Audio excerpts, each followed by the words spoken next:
right, game on. Okay, we'll open the Planning Commission meeting. Roll call. Commissioner Ratsboot, Present. Commissioner Taylor, Here. Commissioner Mahmood, Here. Commissioner Wasmoot, Here. Chair Tweeten. Here. So, get right into zoning ordinance updates. Oh boy. So you have a colorful map in front of you guys, which is including, I hope, the things we talked about a couple meetings ago in terms of changing the zoning map. And one thing I finally got this GIS guy to do that the other guy would not do is to take all the highway parcels out of the zoning classifications, because honestly, you don't zone the highways. I could never get him to do that. But to me, it looks a lot more readable just without the highways all. And also then those mixed-use districts don't look quite so overwhelming since they're not in the highway anymore. But the other changes, we left in, hopefully, all the names of things like City Hall and the library. I think we need to have them change the color because on the parks, the names don't show up very well. But we got the names in there. We expanded the residential, the R1, south of advanced disposal. So the mixed-use district goes from advanced disposal up to that area around Tanucci's and the transit station. We made the MX3 district smaller, so it's just the transit station. Took out the R2 and the R3 districts and just made them part of the MX3, the new MX3 district. Kind of renumbered some things with taking out those R2 and R3 districts. I know you didn't have much time to look at it. And it's up to you guys whether you want to spend a little time looking at it tonight or do you see anything obviously off the top that looks weird?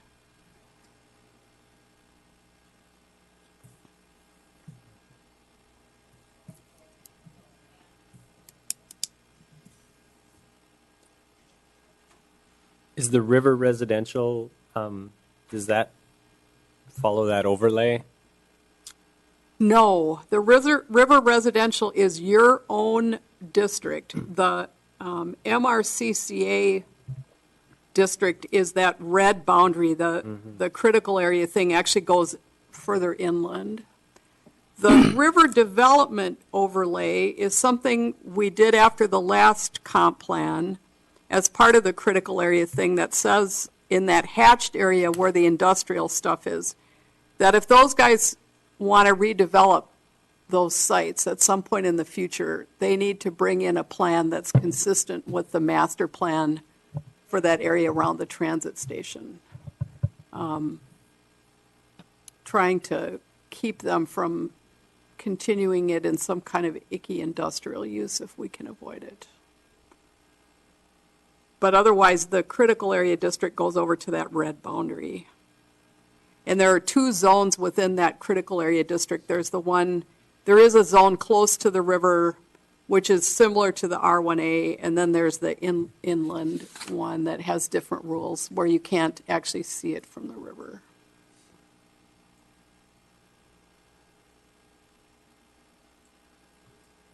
That complicates things, doesn't it, a little bit between the single-family residential that is not in that overlay zone? There'll be a little bit different rules for the people in the R1 district. The people that are within the critical area will have a little bit different rules than the people who are east of it. It won't be huge because you can't see those from the river. The main thrust of the new MRCCA rules is about things you can actually see from the river. But if those guys, for example, request a variance under the new rules, they will have to show that their variance is not going to impact the view from the river or stormwater or whatever.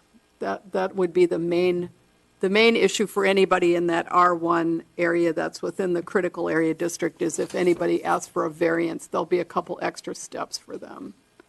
But in terms of sizes of lots and setbacks and that kind of stuff, that won't affect the R1 houses. The setbacks that are changing are the setbacks for people immediately adjacent to the river. Is that referenced in our zoning ordinance? It will be In when we that- start working on the critical area piece. Okay.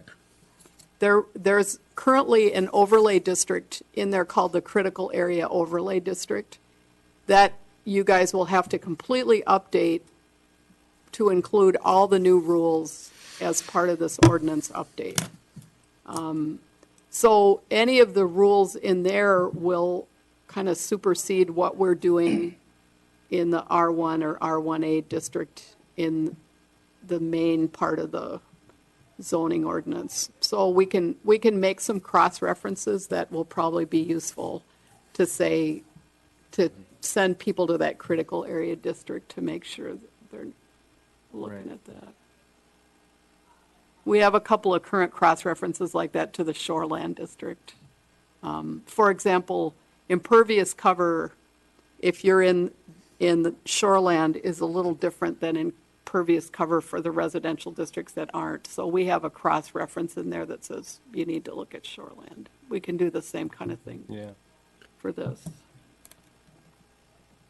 Since we're on that, we're going to ask this at this point, but since we're talking about overlays in relationship to their zoning, I get my head just goes numb when I try to compare, look across all these different overlays and regular zoning. Is there a way, well, my concern is that, especially a lot of the overlays, they're just general kind of templates, and so, their language has been borrowed from the DNR, so they're not necessarily looking at our specific ordinances and our, more unique, limited shoreland. And so, can we have it, my concern is that some of those overlays could be interpreted as more permissive than our regular zoning in some cases. Can we have it where, I think they're oftentimes designed to be a little bit more restrictive, as most people think of, but, red, if something supersedes, they can open up a lot. That's my concern, is that they can be more, something that hasn't been examined closely by us for, and can be more permissive that we might not want or anticipate.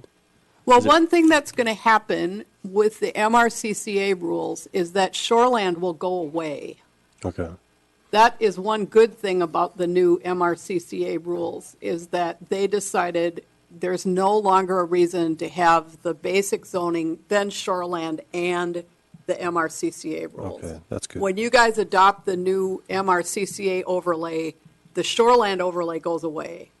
So for a lot within the critical area, staff or residents or whoever's looking at the code will only have two places to look, not Okay, three. all right.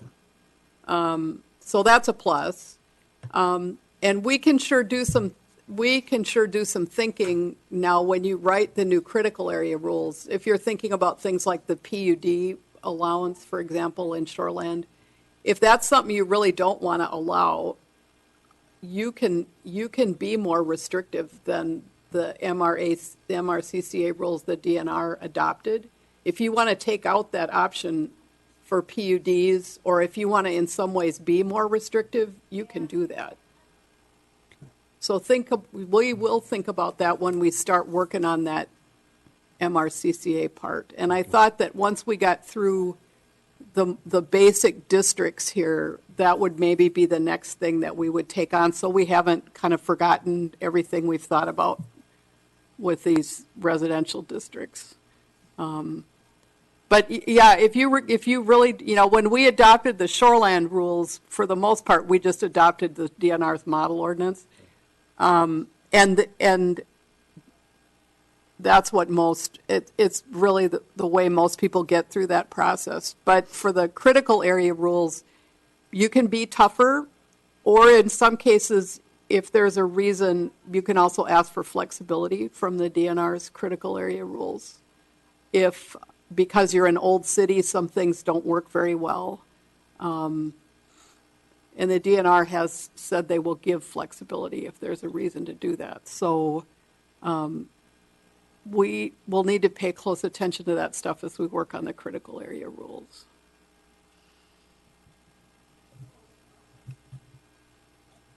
and we haven't talked, I don't know, we've talked about those some off and on, and there was some discussion at the last council meeting that we should probably have a couple of workshops when we get to that part working on the MRCCA rules and invite residents who live in that area to come in and understand what we're doing and how this might affect them. I think that's not a bad idea, that we do that during the process.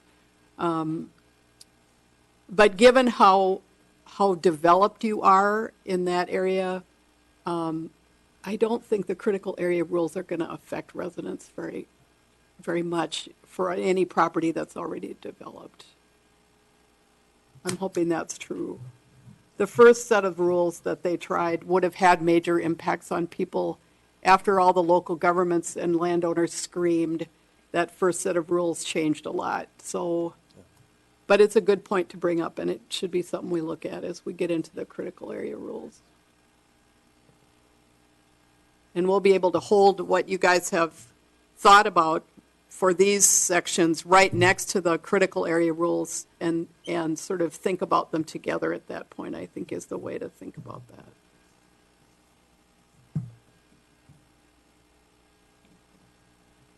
So any comments about the map at this point?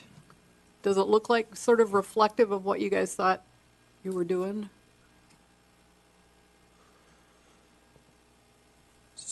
So that, just looking, the B2 in the upper right, that's a Bailey request? That different shade of? The general business, yep, that was a Bailey request. And they could probably be fine with B1 as well. There were a couple things and I think a conversation we need to have, especially because of the discussion we had last time, is how you want to deal with that B2 district now. I mean, if you really don't, that is the one district other than MX1 that allows auto-type businesses. It also allows breweries in that one, whereas the B1 district does not allow breweries. There's a half dozen things that are allowed in B2 that are not allowed in B1. But I think this is a good time to review those two and decide whether you feel like you really want two business districts or if there's not a reason or if those districts should be different than they are. Why was B2 preferred over B1 in that location? It was something to do with the discussion we had with the Baileys, and I can't even remember what it was at that point, but there were one or two uses permitted in B2 that are not permitted in B1 and one of them was a kind of I can't even remember, like a manufacturing sort of use or something. But they are very much, it's sort of a placeholder in a way. They haven't really decided what they want to do with that site, and nothing may happen for 20 years. It's whenever they decide they want to abandon those the growing fields there. And sometimes when they come in and talk, they almost want to be an I district, an industrial district. Other times they've said they want to be able to do residential there, and they would like to be a mixed district. You guys should do whatever you want to do in zoning that. I think the area to the west in Maplewood is zoned for mixed use. You guys could zone it that way if you wanted to. I think what we need to have in our background is that Bailey's, at this point in time, felt they didn't want to do mixed use there, that they would be less likely to see residential there than some kind of business park or even potentially industrial sort of use. But if it fits better to make that a B1, I don't think it's a big difference, honestly.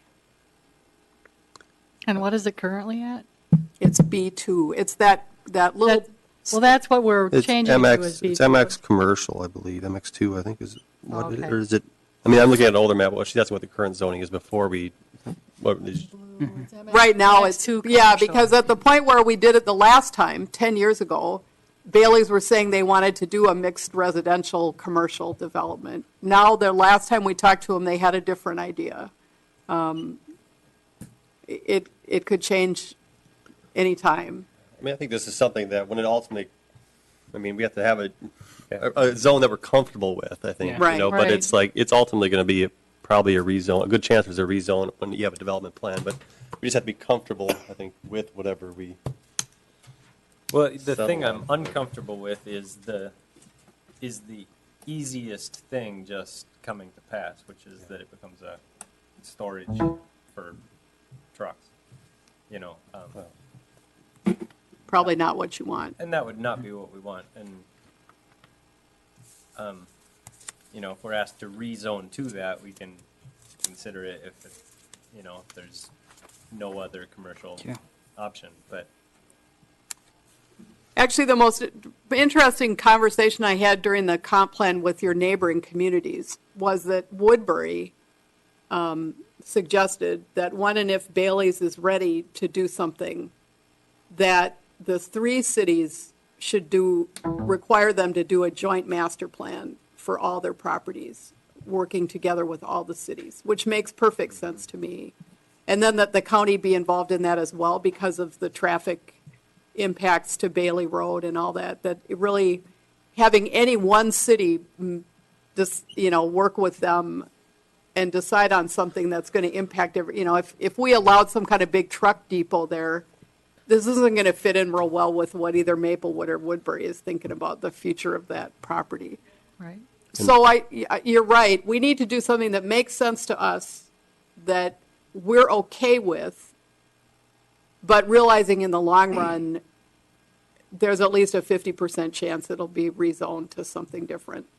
And hopefully in concert with the neighboring communities. I mean, I think that'd be I don't know what if you've had any further conversation, if that's something that, you know, I mean, separate from this, but if we could think about incorporating that into our ordinance? I mean, I don't know if that's an ordinance thing, or is that a resolution or something, or that you're talking? It's in your comp plan. Yeah, okay, We we do have mentioned, we that do in mention the- that joint. Yeah. Okay, it is good to. The three so- cities. And one thing that would force that, if they really redevelop that property, is that it would undoubtedly cross the threshold for an environmental review. And then the three cities could get together and demand the kind of environmental review that's called an AUAR, Alternative Urban Area-Wide Review, which forces you to look at several land use scenarios and evaluate them and their impacts. It's more forward-thinking than the typical kind of environmental review where you already know what you want on the site. And I think that's what Woodbury was thinking about, would force this to be kind of a collective effort and would force you to look at multiple scenarios to see how it would impact things. But that's in your comp plan, so you have a perfect avenue to do that now. And it's in Woodbury's and Maplewoods as well. All three cities put that in. So would you like to change that, like to B1 or something, just because, or do you have a thought about? Well, B2 was selected because the NX2 commercial has changed, correct? Yeah, Okay. yeah. But and I have the B, I have the uses in front of me too, but. yeah. the B2 one, to see what B2 allows that. Animal boarding, which I don't think is. Probably not a big deal. Well, the one that's a danger is surface parking lot as a principal use. That's allowed in B2 and not in B1, which is potentially dangerous. Building materials and services is another that's allowed in B2. Yeah, and that can be, you know, a good thing, or it can be, you know, yeah, animal boarding, not such a big one. And brewery, I think, is another one that you can do in B2, although, I mean, I wonder, I mean, it's like, right now, we only have one B2 parcel in the city, and that's the towing place on 7th Avenue, and that was kind of a unique, I think a very unique situation, where they're, you know, trying to find somebody to take that property on and do something.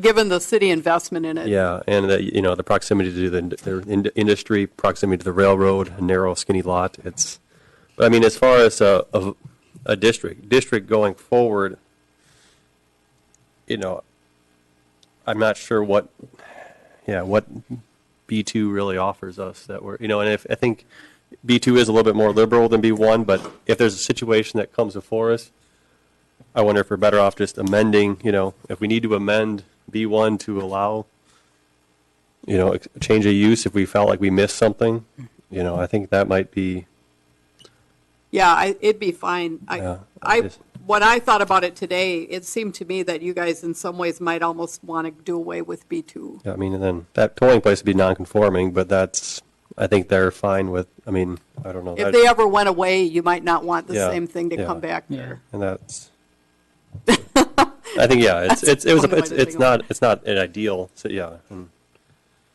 it gives us, it allows them to continue, and I think they seem to be doing okay with their business, but. And so, in terms of the way Bailey's have talked about it, making that one B1, I think is fine. And there's other B1 right around it. So we don't get into the issue of are we doing some kind of spot zoning or something. The other Bailey properties that are adjacent are all in B1. So if you want to do that, I think that works fine. And we don't make any more B2 then, which gives you the option if you want to just do away with that district. And if there's a couple uses in there that you'd really like to allow in a business district, we can put them in B1 probably. That makes sense. Does that seem okay? We'll do that then. Anything else you see off the top?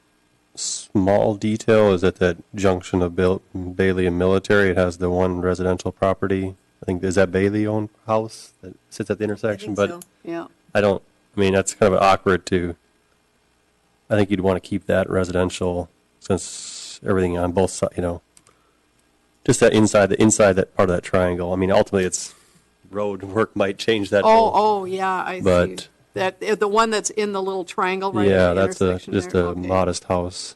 Nice view, but I'm sure that's just a GIS, someone drew a line and, but yeah. An oversight. yeah. Okay, we'll change that to residential. That's good to notice.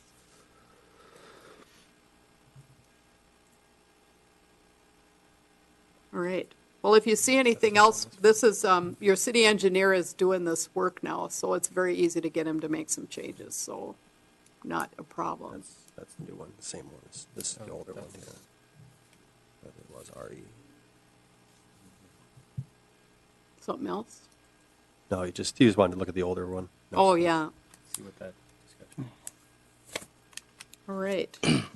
So then, after the map, the next part is to look at the revised text in the ordinance. And this is always thrilling, but we have to do it.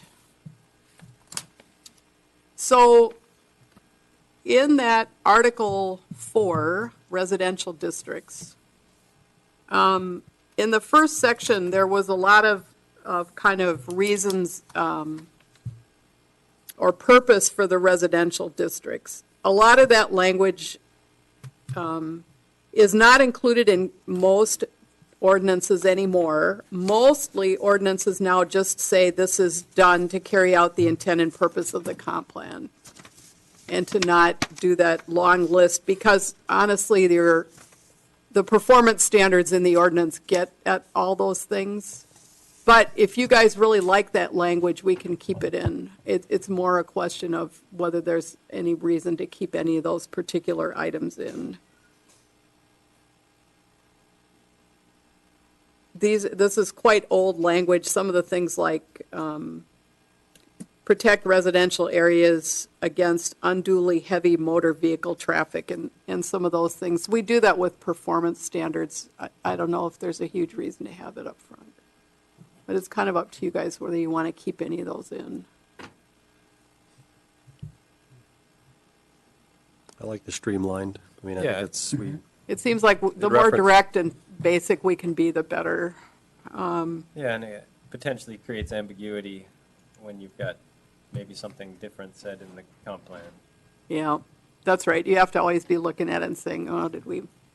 So that's a change there. Otherwise, the purposes of each of the districts, mostly what I did here was take out the R2 and the R3 district and then make the language kind of the same between the other districts. So the R1A, the R1, and then the old R4 becomes R2.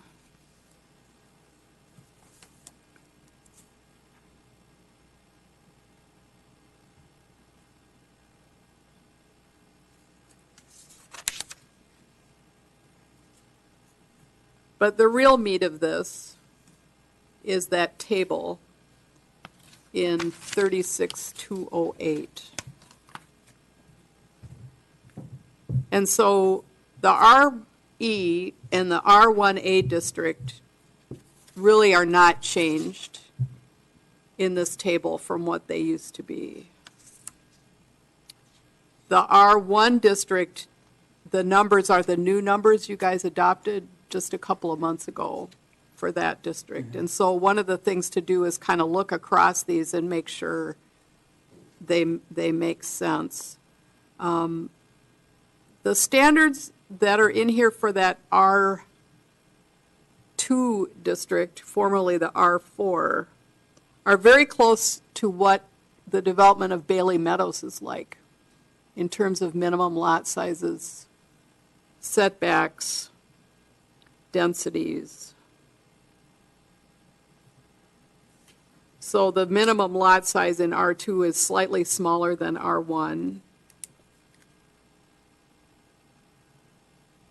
And the R2 district includes duplexes and multifamily, whereas the other districts do not. I sort of calculated out in the R2 district for single family, the density is 6 units per acre. For townhomes or quad homes, it's about 12 per acre. For multifamily, it's 14 and a half an acre. Those are fairly typical. It's fairly dense for townhomes. You could make those, anything between like 8 and 15 is kind of typical for townhomes. I don't know how if you're comfortable with those densities that we used kind of for Bailey Meadows and then the other R districts, or how you guys want to think about this, the minimum lot sizes and all.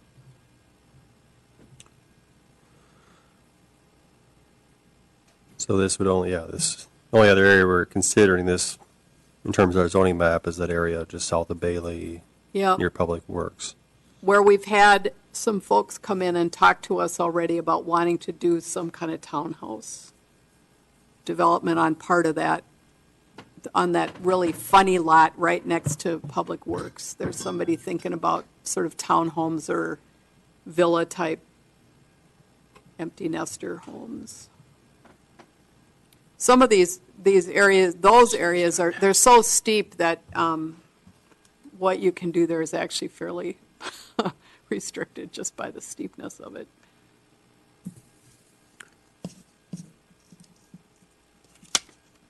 The numbers for the townhomes and multifamily, that 3,000 for the multifamily comes right out of your current ordinance. That's what the minimum density for those multifamily unit things that we got rid of.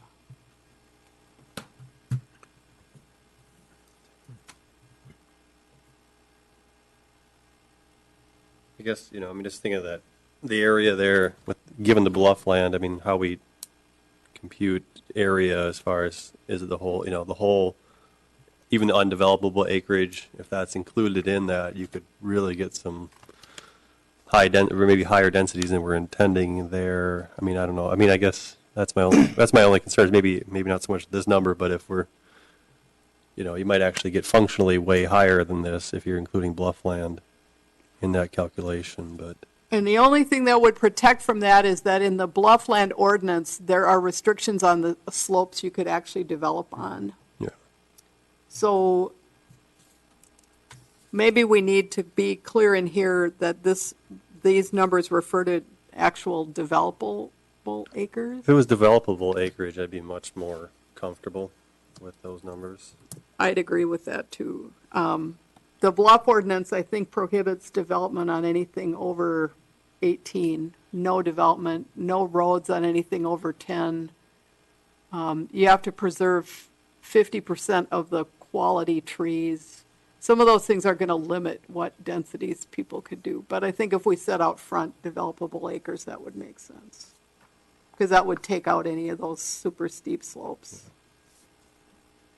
So that can be a note underneath this. Otherwise, the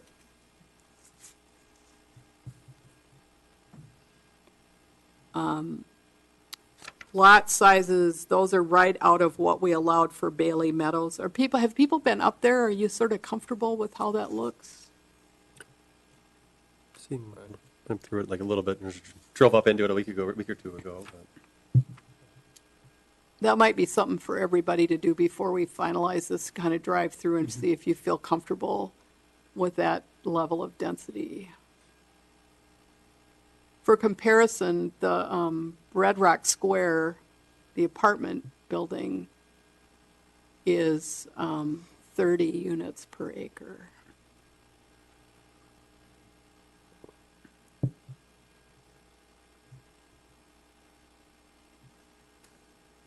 I took a look too at a couple of other at Woodbury's and Maplewoods, and theirs are fairly close to this in terms of the densities they allow in their sort of urban residential. They allow some higher densities in some of the mixed use stuff, but I mean, this could be, yeah, it's a little bit different than what we've done in the past, but I think, if we're talking about this area, one area right now is R2. I think it's maybe worth trying to make that an area with townhomes as an option, because right now we don't really have that type of housing in this town. So this is maybe a chance to Have some introduce emptiness. introduce another type of housing. I think is important. the other way this might play out in the future is if some of this other area that's in RE eventually gets served by sewer. More of that could get developed at these densities. If someone came in for a zoning change. Right now, if you're in RE and you bring sewer in, you're allowed to do R1 automatically. But someone who brought in some land intending sewer could also ask for something more like this R2 district for something of higher density. So in the long run, there could be more of this, depending on what developers are doing or want to do and what you let them do.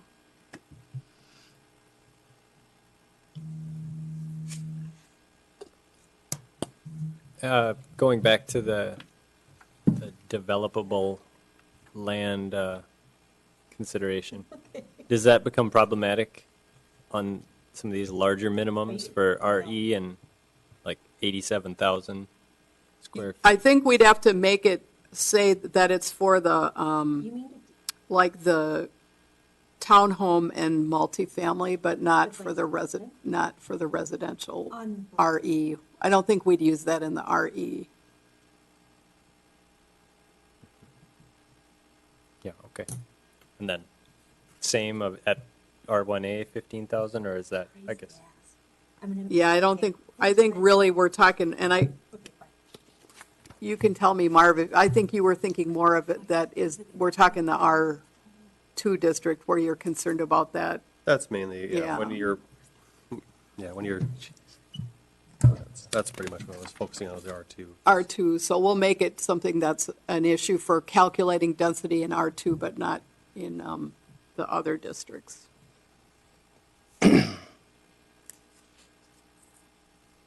right, so then we haven't changed most of the standards in terms of setbacks and that we haven't changed any of that from the current ordinance. I noticed on this table that we somehow missed the header that says rear yard setbacks.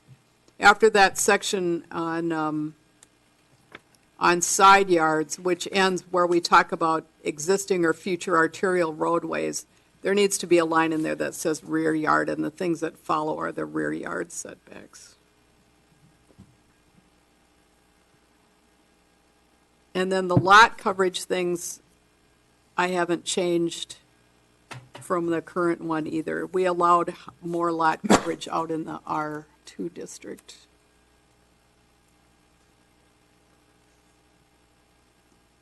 Which would be typical for multifamily.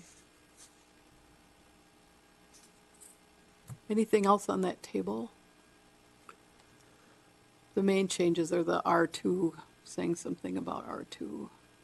I was doing a little bit of looking at building height before coming here, and I was just looking at our language that we had where it specified like 35 feet or 3 stories, whichever is greater. And this is just, looks like this is kind of combining those two a little bit, but it doesn't have, it takes out that caveat of whichever is greater. So I mean, it can do, is that, and I guess, I don't know if there's a need. How do you want it, what do don't you know. want the maximum height to be? 35? I mean, what did we have before? What did we say? 40? Is that? Well, 35 or 3 stories, whichever is greater, but I mean, I mean, it's kind of, I was a little, these building heights always get a little bit interesting when you, Well, I mean- thought that had to do with something on if there was different slopes and where they measured it from. That's the definition of how you measure height. okay. But yes, you're right, if somebody decides they're going to, instead of doing the typical, like, 9-foot ceilings or whatever, that they're going to do Yeah, could 20-foot ceilings, you're suddenly at a much higher building height. have framed 17-foot walls. Yeah, so it's, yeah, I mean, I guess the height seems to be more the concern than number of stories. I mean, somebody could, I guess, go 3 stories with a flat roof. I mean, but it seems to be the height is the, And many ordinances simply flat say 35. I don't know where your thing about the stories came from, because honestly, most ordinances just set a limit height-wise, because it is easier to enforce and deal with. and I assume So- that's above whatever, yeah, by that measurement. I think just height is the concern. I mean, Do you want to just leave it at 35 then? Take out the or 3 stories? It's much easier for staff if you just set a height. well, in that case. Probably easier for developers too. I mean, then they just know what the rule is rather than, Yeah. Yeah, I think if you leave it at 35 feet. And then the R2 would be at 40 feet. yeah. I guess in a question maybe that follows, if we're, I mean, again, we haven't talked about the Mississippi River corridor rules, but the shoreland overlay currently has a 25-foot building height, and do we want R1A, or do we, I mean, I guess the R1A steps back, so I don't know where, do we, We should look at that. I Yeah. can't, I'm trying to remember what the height max is in the MRCCA rules. I can't remember if you it's said 25 or 25. 35. in the shoreland overlay, it's 25 feet. Yeah. Yet we So- have And that's certainly one of the areas that your potential for, R1A. larger scale redevelopment is. Let me look at that and bring that back next time so we can understand if the MRCCA rules have a much shorter one next to the Mississippi. Because then we'd have to note that in here too.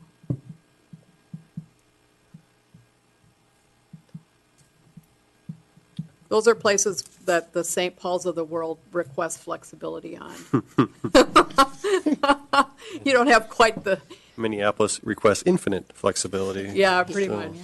If you've seen that, the stuff over by the Guthrie, it's, I used to like that area, but editorial comment, but ready to look at the use tables Yes. or the the thrill? fun part. So you were saying this is just inherently inconsistent with the overlay? Well, no, I mean, I don't know if it's, I mean, that's kind of what we have, but the overlay would supersede our shoreline, so within Right. this, it would be 25 feet. So we have a more. despite saying 35, it would actually be 25. But R1, yeah, the R1A doesn't exactly correspond with shore, I mean, there is a similar relationship, but not an exact relationship, so. This seems to be all within the shoreline. I forget where exactly, there's. You don't see the shoreland line on there because, Well, that's Yeah. going away. yeah, Yeah, see, that's the going shoreline- away. The and shoreline is this right here. Yeah, okay. So on this old one, you could see where it was the houses basically immediately fronting the I got river it. that Right. had that. It was just that first So it wasn't the row. whole district, so. But we don't know what the, We'll have to look at the MRCCA MRCCA rules and for the 2 zoning districts that are in it, if it's different for the one right next to the river versus the one that's the next tier back. So that's a good note to ourselves to look at that. we could look at some of that next time, just so we think about it now. There's no reason we can't start looking at those rules for the residential districts.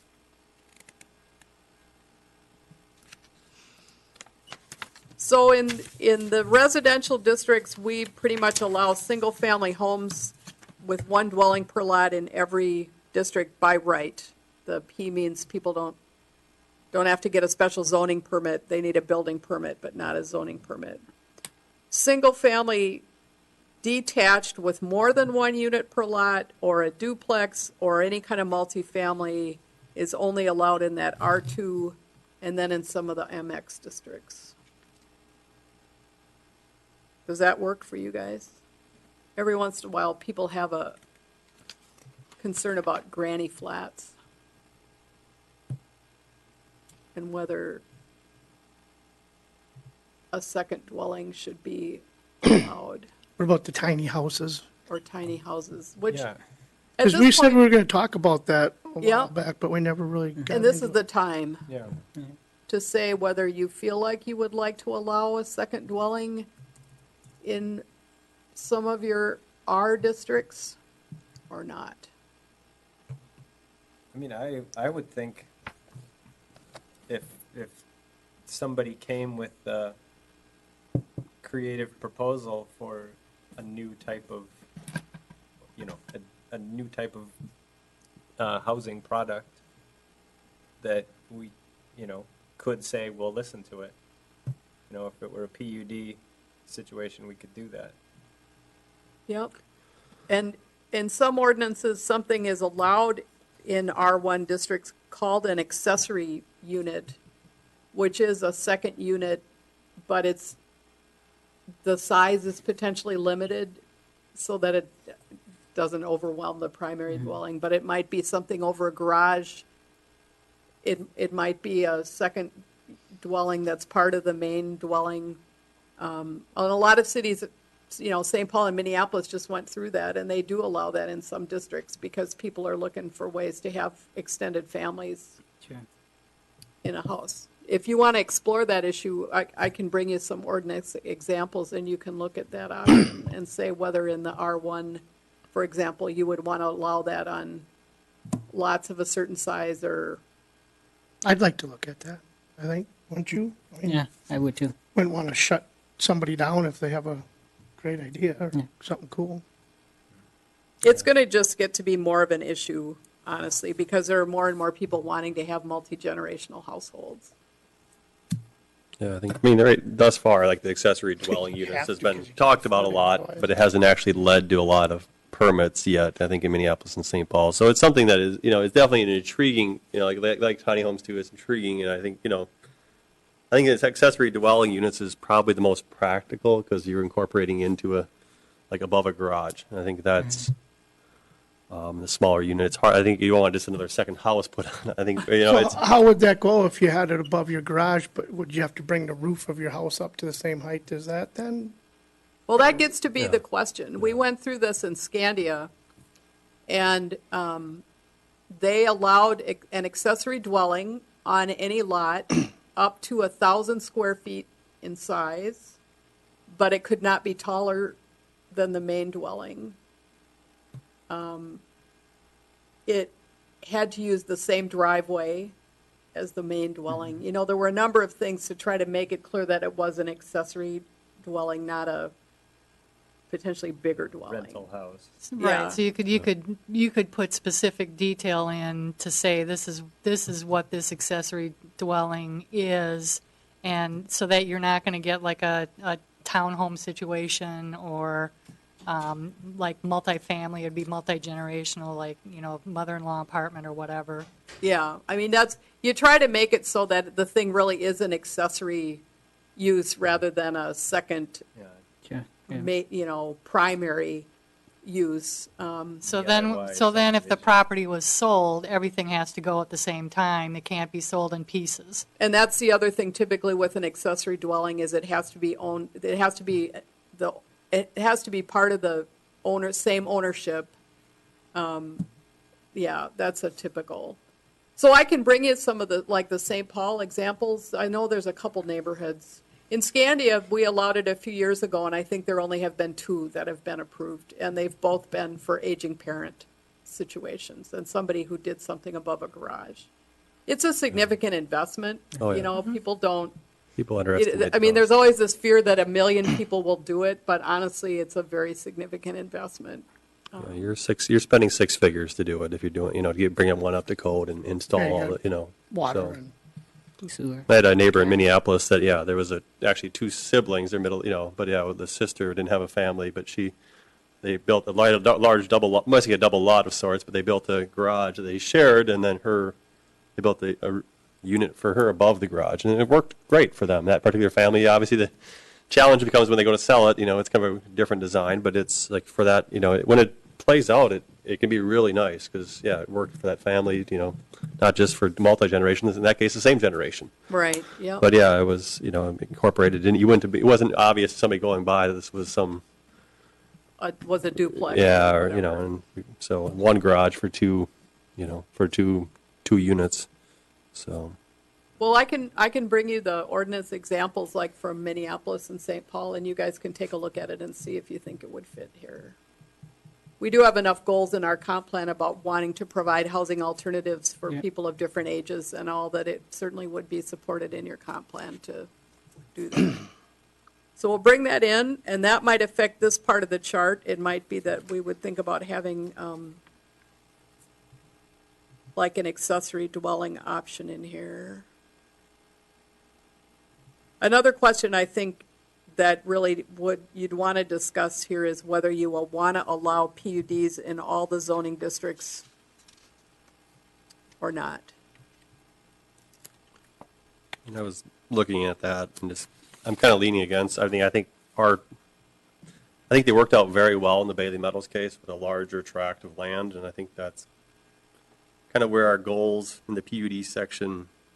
Generally, they're for 10 acres or more.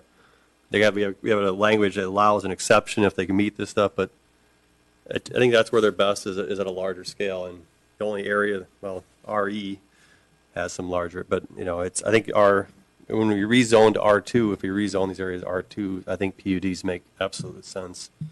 Well, I think if But- you allow PUDs in all the zones, I think then it's like a moot point as to what some of your restrictions and things are then. Yeah. It's confusing, I think, or Yep. challenging. It creates all of a sudden a lot of flexibility that I don't think we want in our hands all the time. Right. I think we're better off, if we need to change our zoning to allow something, we can change. If we think it's something that should be in that zone, we should probably change the zoning. Right. Like we did with the lot widths, rather than trying to, I think it's better handled. Well, that makes sense. So we would change the RE, R1, and R1A to not allow PUDs, but they would be allowed in R2. I think that's, Except for that planned residential developments, I mean, if that's going to be, is that something that we might want to still use PUDs? wasn't that what we're. That is talking- pretty much That is what the it. one that we were talking about? Okay, Yeah, yep, that's yeah, kind we of- want to, yep, okay, sorry. So we'd have 3 ends, and then the last one Yep. would allow the PUDs. Gotcha. So then it would, this grandmother house would not be part of that. That would just be something that's specifically, Yeah. PUDs Authorized. usually have to be at least 5 units or at least 10 acres. yeah. We'd have a separate category up here for accessory dwelling unit and say what districts you might allow an accessory dwelling unit in. And then we'd have specific ordinance standards for an accessory dwelling unit. I mean, and if it's 10 acres or whatever the number is, I mean, that can't affect a whole lot of lots in these R1, R1A. Yeah, typically not. But if that's self-limiting, what's the harm in allowing it in those districts if they meet the 10-acre or whatever it is requirement? I mean, to me, the concern, we don't have 10-acre parcels, so I don't think we should really invite people. Yeah. But the language, though, is that I know. the proposal, you can have exceptions, and it doesn't specify any lower threshold. If the proposal better adapts itself to the site with surrounding land uses that could be developed using strict standards with the underlying zoning district. And my concern is that's pretty vague. I don't really know that we need you know, I mean, yeah, I don't know what, what type of development we need, that exception for, that flexibility. Again, if there's some, I think we're pretty comfortable with our R1, just our zoning ordinances. I don't, without, especially without any, I just don't know what.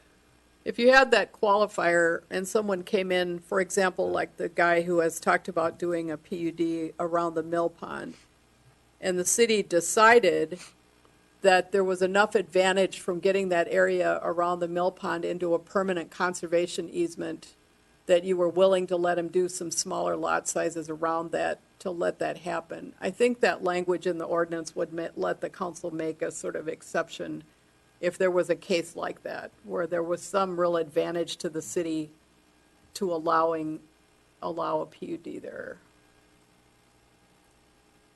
And that would be, and so the two cases I could think of in these existing districts where a PUD might be useful would be some unique, like natural resource situation where you wanted to get some stuff, keep some stuff from being developed, and so you let somebody develop more densely. Or if somebody bought up a whole bunch of lots and decided to do something creative. Yeah, I mean, the PUD can be a useful tool and can allow developers to think creatively. But it can also open up anything to anybody. Although the city always Well, gets I to don't- make a yeah, I don't decision. think You that's don't the have to case. approve a PUD. I mean, if someone comes in with something totally wacky, you don't have to approve it. Right. Right. I mean, I think allowing that room is better than just wiping it off and saying it's not allowed. I mean, that's a Well, in I the think that's case, a in the case of the mill pond, city-friendly tool. but in the case, I mean, I'm just thinking of R1, that's the only place I can think of that it might relate.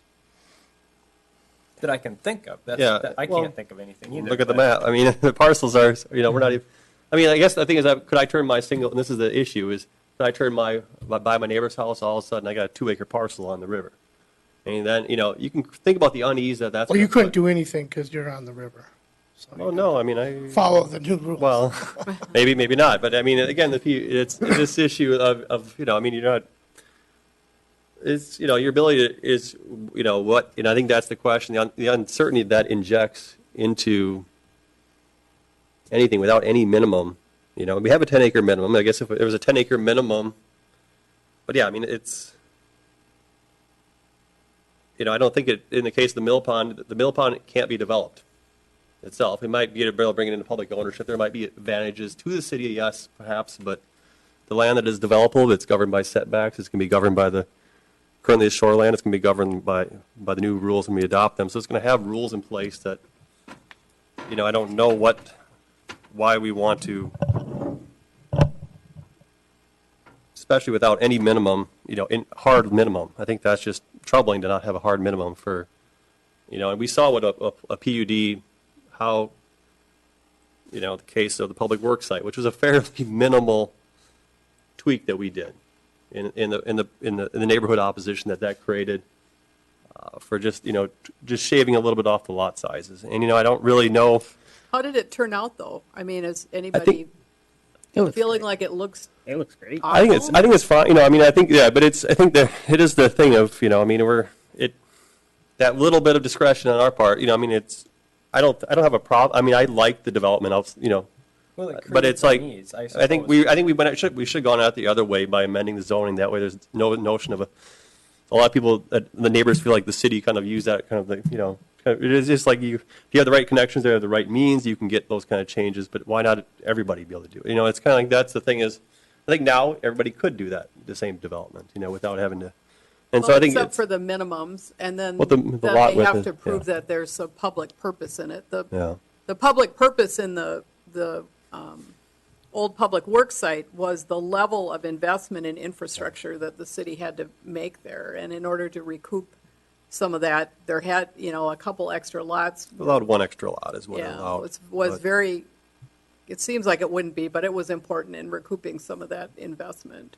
I mean, that's the deal with the PUD, is the city gets to decide if this proposal is really meeting a public purpose or not. Or is it just somebody trying to squeeze a bunch of stuff on a lot? if we have a minimum, like a 10-acre minimum, or at least a 5 or 10 unit minimum or something, does that make it seem more comfortable to? Maximum, you mean? Yeah, no, I mean, if we said you could only do a PUD on a minimum of 10 acres or a minimum of 10 units, does that help assure people that somebody with a 2-acre lot on the river isn't going to divide that into 10 lots, or is that's the concern, sort of, is that? Well, will a PUD allow people to change from a single family to a multifamily in an R1? It could. I can't remember if our ordinance allows that, but it could. It depends on how we write our ordinance. And it can also allow development of things that are standing vacant because conventional products aren't going to make, aren't financially viable there. Can we restrict what's in a PUD for specific zones? Well, yeah, I think you can make the call on what ultimately passes. Yeah, the city really has real discretion with the PUD to say, yeah, well, we'd allow single-family and attached villa homes here, but we wouldn't allow a condominium. You could do that in making a decision about a PUD. I mean, I think there are enough lots around town that are just sitting in an undesirable state. They have not been invested in and likely won't be invested in under standard rules. And I think we're seeing a lot of investment right now around town, 30-plus infill houses in the last several years. I mean, I don't know that this is, one of them on the public works site, which was kind of dependent on the PUD. for one additional unit, yes, it made incremental difference, maybe. But we're having probably close to 24 other houses that have been developed throughout the city in the last Well, 5 years. I don't see the drawback So I don't- to a PUD, really. I mean, because it's in the city's control ultimately. And my experience is that when we inject this uncertainty, Well, creativity is uncertainty. but you don't want just inviting people to, oh, here's a little parcel, quarter-acre parcel, half-acre parcel, inviting PUDs. But if I know. what our current ordinance says, it's 5 units or 10 acres, I think, is the minimum. Well, but you can get that exception for the 10 acres with that, if it adapts itself to the site. Oh, I see. So that becomes a very subjective, Well, okay, and you can make that case. And we could take that out. Yeah, you I mean, can there's take no that out reason. and make it what you want it to say. Well, You can make it a strong minimum. If there was a 10-acre minimum, I could live At with it. least you used to. I can't remember if you have that in there now or if it just says 5 units. But maybe next time we need to look a little bit at the MRCCA rules and the PUD rule and decide how all those work together with this. Does that make some sense before we make a final decision about this? Because we can change all those things. Okay. And we have to make sure they work together anyway as a part of doing this. So next time we'll bring back the critical area rules section on those residential districts and the PUD ordinance, and we'll try to think through how that might affect and what safeguards you would need to put in order to allow some creativity. And then I also need to bring in the accessory dwelling stuff. Sort of moving along, I believe we have to allow manufactured single-family dwellings wherever we allow single-family dwellings by state law. You can't prohibit people from using housing, that's assembled off-site or whatever, but we only allow mobile homes, which are things that don't have a permanent foundation in the RE district, if you get a conditional use permit. So would the tiny house on wheels be considered mobile homes then? Yeah. Okay. Yeah, because they don't have a permanent foundation. If somebody put a permanent foundation under one, then they wouldn't be. Sure. Then they'd be a sort of manufactured housing. But a lot of those tiny homes wouldn't meet You wouldn't typically. building codes, so. Right. As a dwelling unit. It's hard right now to do tiny homes because they don't meet building codes. especially some of the energy codes. And you would know better than I do what all codes they don't meet, but they're, Quite a few. yeah. Is that within our purview, or all building codes state? This city uses the state building code. Yes, we do. And so the only way you could change that is to say we're no longer going to use the state building code and we're going to have some of our own variants. Yeah, I think what needs to really happen is for somebody to create a tiny house that it could actually deal with the code. There are a lot of, at higher levels right now, a lot of work being done to adapt code, the building codes, at higher levels to make them amenable Yeah. to allow these. So, I mean, this is something that's playing out. I mean, that's the level it plays out nationally, internationally. I mean, because that's where the trickle down in building codes is kind of how it works. Even Minnesota adopts, higher levels based largely on the higher levels. So I think it's a building code issue. We probably have to wait Yeah. for that to change. This city's probably not going to write its own building code. I mean, I think I like tiny homes, intriguing, but it's like smaller. But it's like, I think what we're doing by making smaller lots, is commendable, a step towards allowing people. I mean, it's just, I think that smaller homes is what I think we really, personally, I think we need is, the gone is the 1,000 square foot house. They're extinct as far as new manufacturing. 1,500 is the minimum everybody starts at. Nobody builds less than 1,500. And so it's, And two-car garage. yeah. And so it's like, and what, smaller lots, I mean, if you want to talk about creativity, there's a whole market there that is not being addressed or served. And, it isn't just these little things on wheels, it's really that type of housing. And they're lost except for the older housing stock. I mean, that's, Part of it is because of building codes. I mean, they have to build them up even though they're small. I think the only code thing is that houses have to be at least 20 feet wide. Isn't that the? there's certain, I mean, some cities have minimum things, but I remember a year or two ago, a couple of years ago, I was looking at Newport's ordinances, and I think there's like in the MX district, you could basically build a 400 square foot house. I think with meeting certain, that's about the size from a building codes, I think was what I figured at that time. At least, I don't know if it be allowed in every district, because there might have been, some of our districts might have had certain other, but it's like sometimes there's little things in the ordinances that cities have that require a certain minimum housing size, Right. just because that's what they want. And most of them so say it's- 20, has to be at least 20 feet wide, and that is partly to get away from the mobile home Yeah. kind of look. Is there also like insulation minimums that kind of work better at a bigger scale? I don't think. Well, That's I mean, my you understanding. have to have R19 exterior walls. You have to have certain hallways have to be a certain width. The bathrooms have to have certain sizes. I mean, bedrooms have to be a certain 10 by 7 so minimum. So there's each certain rooms have certain sizes that they have to be, and certain egress requirements that. But basically, yeah, you're going to be looking. I mean, 400 is about your minimum that you can build in the current. I think at least when I looked at before, but. But you're correct, builders don't build 1,000 square foot bungalows Yeah. anymore like they used to. So there's a range between 500 feet and 1,500 that is allowed by the building code right now. So there is a range, 1,000 square feet of housing that's missing. If you go search for new houses, built in the last 20 years, you might find a couple in the Twin Cities, if that. But so it's not, the building code is limiting it, but it also isn't limiting it. It's It's partly what builders build. apartments are taking over that, smaller size. And that's where you're seeing the sub 1,000 square foot is in, condos, apartments. Apartments. So it is being built, just not in single-family form, because the efficiencies in that are obvious. But a lot of housing used to be. Our first house in St. Paul was 960 square feet. It was a two-bedroom bungalow. The family that built it raised 4 daughters in that house. I mean, we just have such a different standard now about how much space people need. So anyway, that's that section. Then there's the kinds of commercial uses we would allow in the residential districts.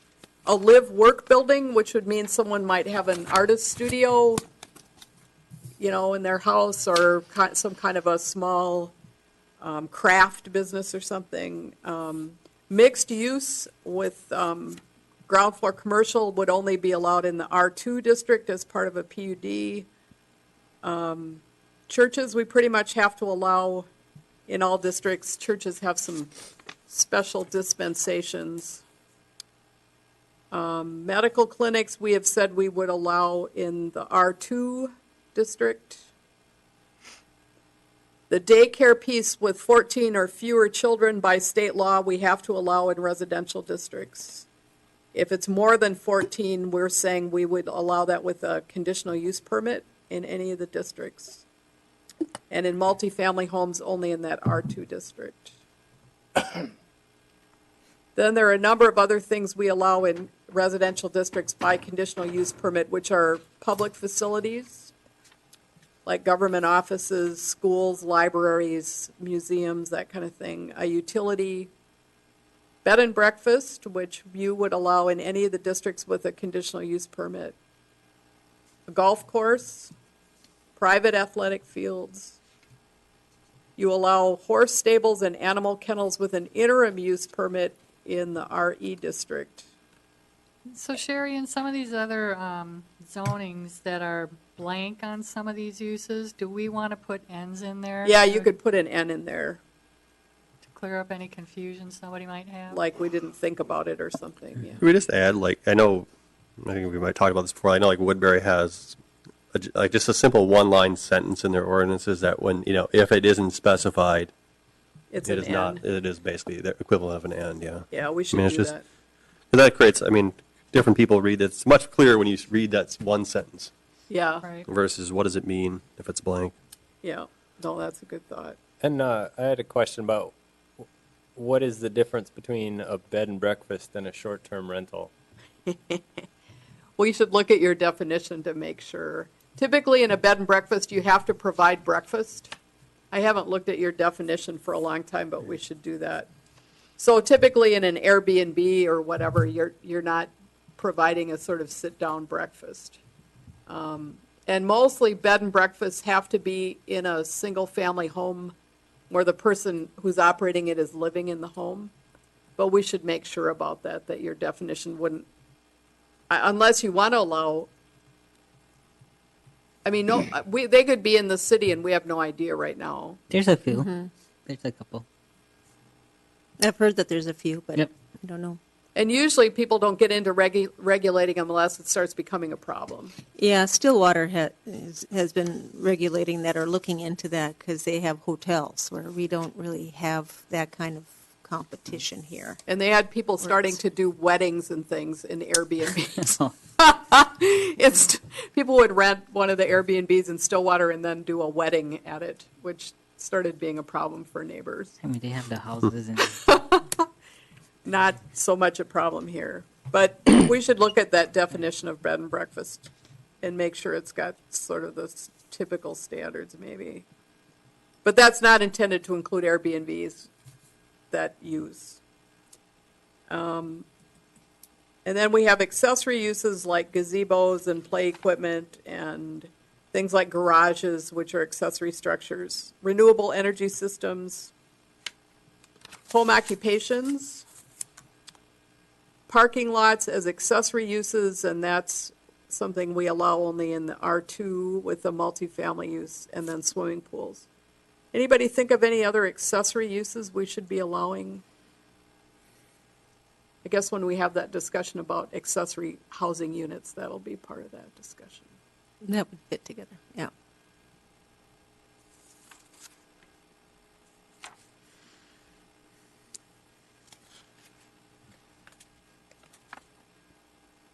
And are people still okay with allowing animal kennels and stables in that RE district? I like the interim use. Yeah, because it goes with the owner, actually, and so you can get some idea of whether people know what they're doing or not before they have a kennel. All right. Is a windmill a renewable energy system, or Yeah. is that primarily for solar? It's solar, and it's wind, and it's geothermal. We'll have to look at that ordinance. Geothermal, I don't know. There's at least one person in town who has geothermal. Really? She used It's to a- be on the planning commission. Magma heat? Yeah, do you have a think, does tank, anyone I think. have Right? anything sunk down to, well, geothermal, though, the kind people do in their yards, right? Yeah. Yeah. Yeah. There's at least one. I forgot her name, but she was on the planning commission a couple commissions back. Susan, Not Susan, but same era as Susan. The woman who always did all the editing. She was an editor in her. Anderson, Beth Yeah. Anderson? Yeah. So she had talked about her geothermal system. And then there's a section for multifamily dwellings and also for residential dwellings about allowances for multifamily dwellings and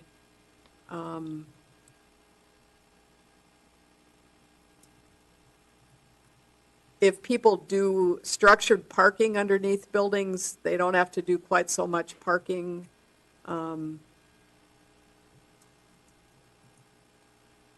I suppose we'd want to continue that in the R2 if somebody did a multifamily building and decided to do some kind of structured parking beneath.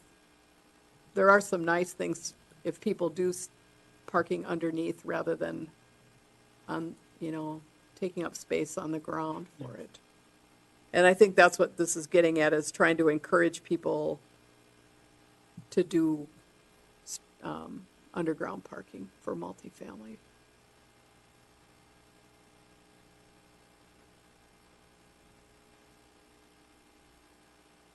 And then that last section, we just would change R4 to R2 for the new, but I think this is all pretty new,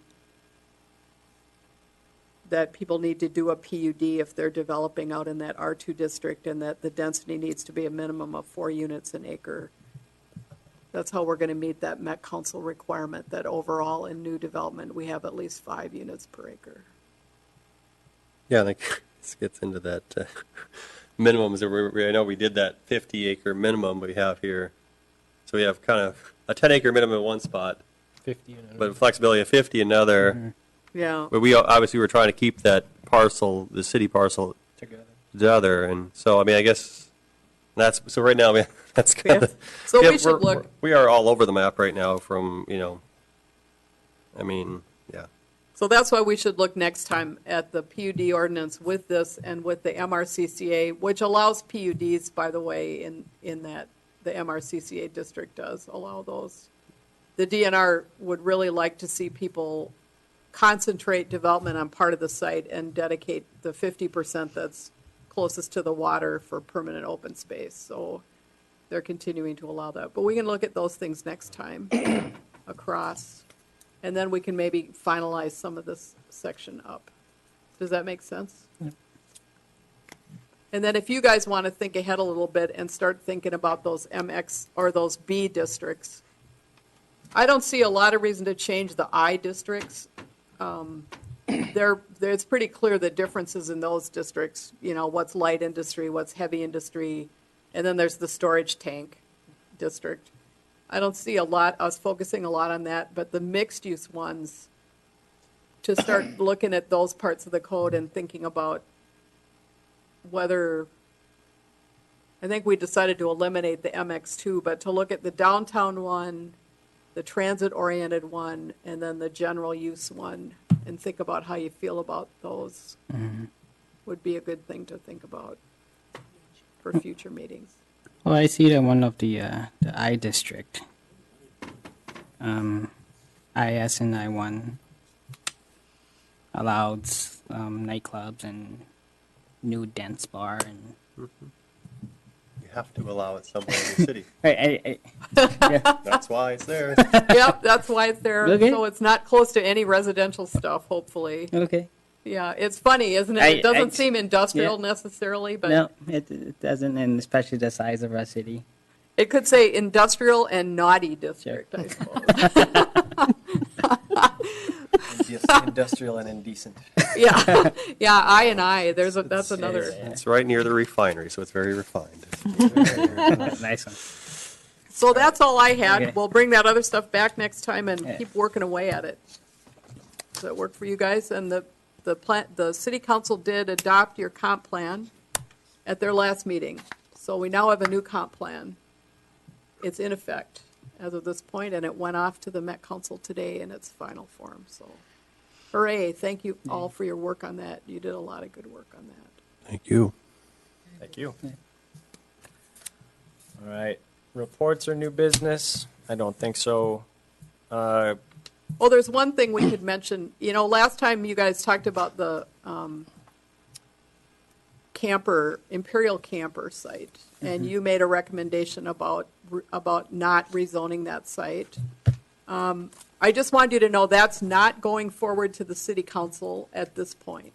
And the reason for that is we had a staff sit down to talk about how to deal with this use and the questions about whether this is the same use or an expanded use or whatever. And the attorney recommended that what we do is to stop the application process and to have a conditional use permit review of their current permit, to look at how they are or are not complying with the current permit and how the use that's going on there does or isn't consistent with the non-conforming use part of the code. Cities can do that kind of review on conditional uses anytime they choose to.